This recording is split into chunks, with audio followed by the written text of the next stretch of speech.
Towards the end of 2017, a document was published with the title Manx Language Strategy, Strategy on a Hilg. Adrian Cain is the Manx Language Development Officer to Culture Vannin, and here he is to take us through the document.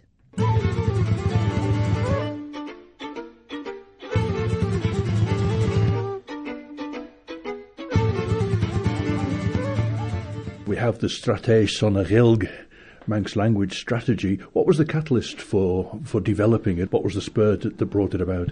Well, I think it's always, government's always keen on sort of joined-up thinking as much as anything. And I suppose, it's been, in our thoughts, not just me, but a number of people, it's a good idea to put together a strategy whereby those directly involved, which is, the Bunscoil Gilgat, the Department of Education's Perry team, Morn Vega, and the work we do at Culture Vannin, that we sit down, we look at where the key overlaps are, and we plan out where we think we might be in 5 years, and what are the problems we're going to be facing, and how we go about dealing with them. So it's been sort of bubbling along for a while, really. But I suppose with Culture Vannin moving to a new place in St John's, that seemed an appropriate time, to really give some impetus to it. Mm. So perhaps we could have a look at what's involved in it, and it's divided into several strands. Yeah, it's about a series of themes as much as anything, which seem to, which overlap all the work we do, which is sort of things such as lifelong learning, Manx for the speaking community. Manx is a part of our national identity. A lot of that's to do with PR and making the resources appropriate and accessible, and ensuring that we don't, sort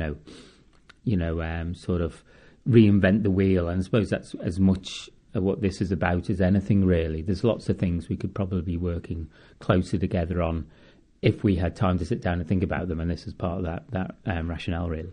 Mm.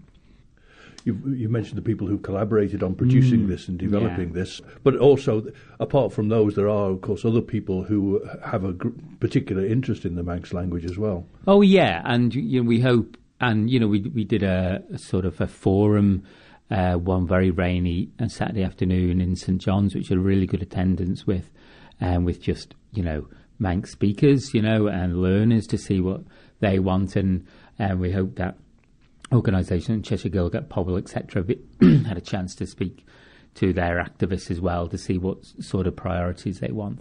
I'm just doing a sort of survey at the moment online with people on my email list, again, to sort of try and engage them to come up with sort of ideas, specifically regards my budget at Culture Vannin, but to see what seemingly the priorities are for them. So, yeah, and people can keep we're always open for ideas. We're always in need of ideas and volunteers as much as anything else.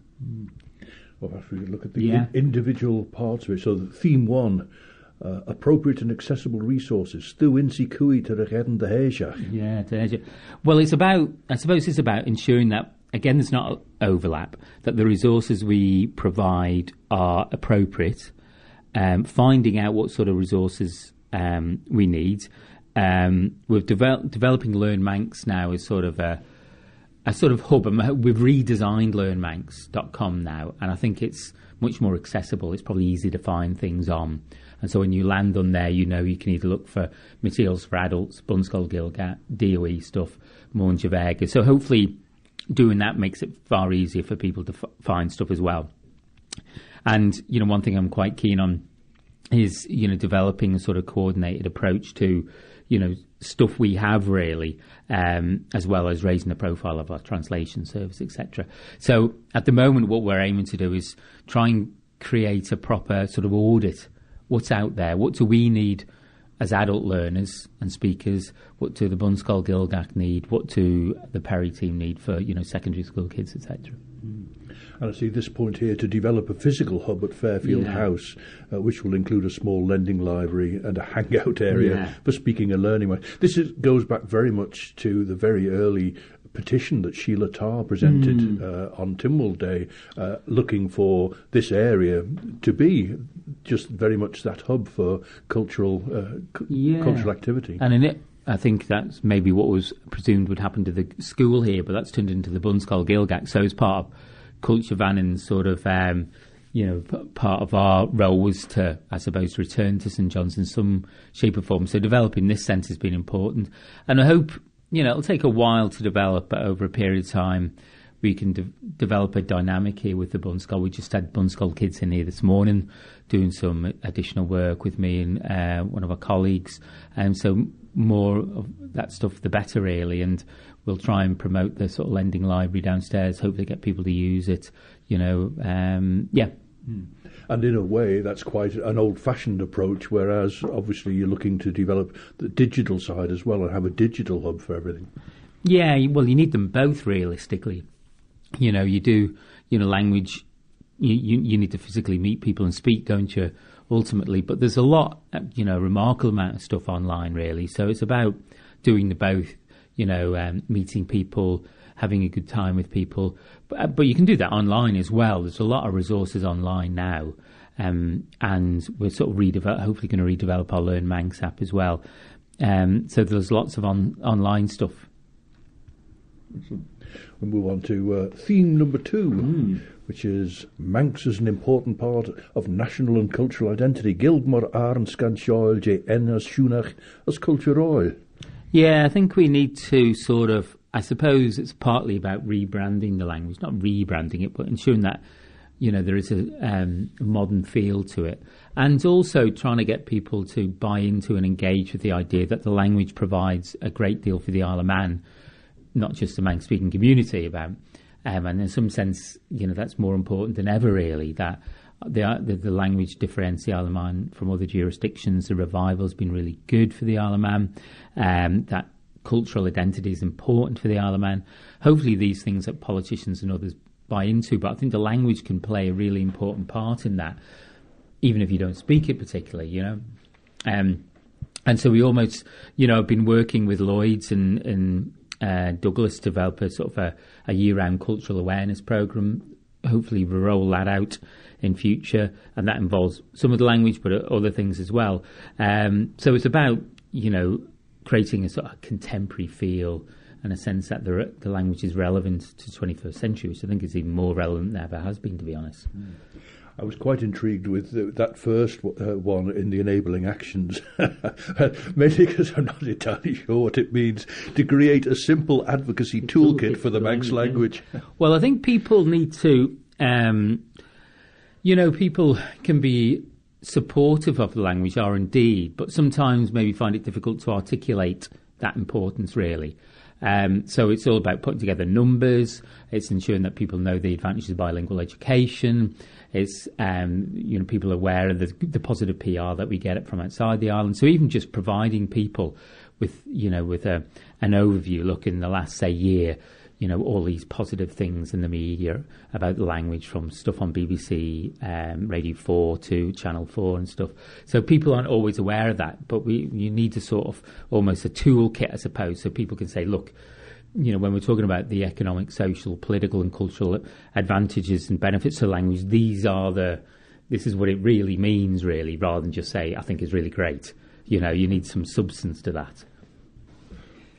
Theme 3, Manx for the Manx-speaking community, Gilgson and Tir Gilgach. Yeah.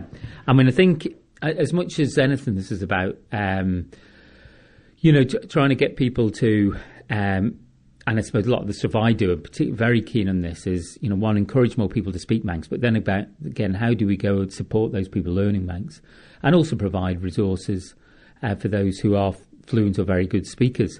And we've got stuff such as, again, which I'm keen on, is working with parents, really, who are keen to use the language.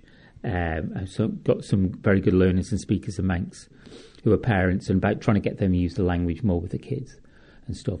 But also how we can support children trying to use the language more. So from both early ages to old people, how can we help people learn more and use the language more outside of a school context in particular? And then the fourth theme, lifelong learning of Manx from early to later years. Insach fud bay was llanawach gus shanesh. Yeah, well, again, that's a lot about providing resources which are appropriate for people of a wide variety of ages. It's about cultural awareness as well, and again, I mentioned that we're sort of trialling a youth programme with Lloyds at the moment.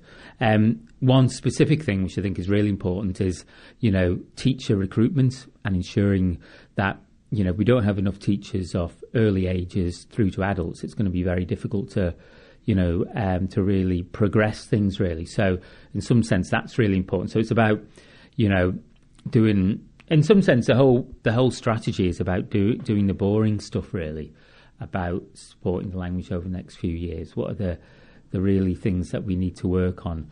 They might be ensuring ex-Bunscoil kids have, access to the language, stuff outside school for them, that, adult learners have, opportunities to use the language, that we have enough teachers and things like that. So, we need to ensure people are able to learn the language from playgroup background up to adult education. Now, having developed the strategy, then what's the next step for it? I mean, you're undertaking things like the audit, as you say, some of the boring stuff. Yeah, we're doing the boring stuff like redevelop Learn Manx. We redid the Bible site on that as well. I'm hopefully redoing the Learn Manx app. So a lot of the boring stuff, really. Hopefully going to do an audit in the not too distant future. I'm just doing a survey. People now will do a survey about people's needs regards to Gaelic broadcasting committee. I'm hoping to try and get some more people enthused and maybe become teachers of Manx for adults and stuff like that. So and we're working with Lloyds to put together a sort of cultural awareness pack. So we've all been now tasked to go and do the boring stuff, really. I mean, and none of this is going to happen overnight. It's going to take several years. I mean, there is a sort of it's 2017, 2021, with the idea that in 2021 we'll have a year of celebration of the Manx language. There's Blaine the Gaelga in Ireland at the moment, so they're doing a year celebration. So would like to aim to work towards in 2021 a whole wide range of things happening throughout the year, really. So that's a sort of long-term goal. Yeah. Moving aside from the strategy, as you mentioned, every day this week you're sending out a questionnaire, or at least a question to various members of the community. So what you're hoping to get out of that? Well, a combination of things. I've had loads of feedback already. The idea is send out a different question each day, both on email, on Facebook and Twitter, etc. And one, just get people thinking as much as anything else. Get some ideas that we can use that might not have thought of before. We'll be working towards also getting people to sort of think about what their learning needs are, really. What do they think what do they feel they need to do to improve the quality of the Manx? And also hopefully try and get people to think, look, how can they get involved? The final question will be sort of there are various things that it'd be good to have people involvement in, and other things that people can help. I think it's important and it's also important just for me, really, rethink about my budgets and the way we go. It's sort of a sense that we need to. I need to refresh that. Basically, I'm always reminded of Henry Ford's famous quote. If I ask about a motor car, if I asked people what they wanted, they would have said a faster horse. But so sometimes people come up with amazing stuff which maybe we can't achieve. But already I've had a few interesting comments, and some of them sort of maybe reinforce how I feel we need to be going. So, but it's good to have that sort of backup, not just Adrian thought it might be a good idea, but a few other people thought it as well. So when you get all the returns in from that, then you're going to have to sift your way through quite a lot of material. Yeah, sift my way through and prioritise stuff, really, and say, look, what's doable maybe over the next 6 months, what's affordable. So it'd be a matter of prioritising, because we can't do everything, really. So it's about thinking as much as anything, what's practical. So today I was saying, how can we raise the profile of language? But if you come up with two ideas, one of them's got to be effectively cost neutral. It can't cost much or anything. And sometimes if you have a sort of something like that, I think that helps sort of make you think a bit clearer. Really, how can we do these things when we don't have much money? Really, and that is something that we all face. Really. Got a wine more then? Share the bay, wouldn't you? Yeah, my dear.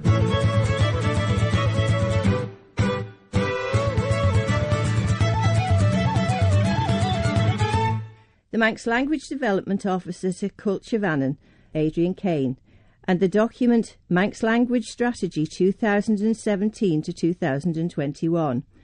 Stratish Sonach Ilg, Der Haus Shiacht Der Der Haus Nen Speed.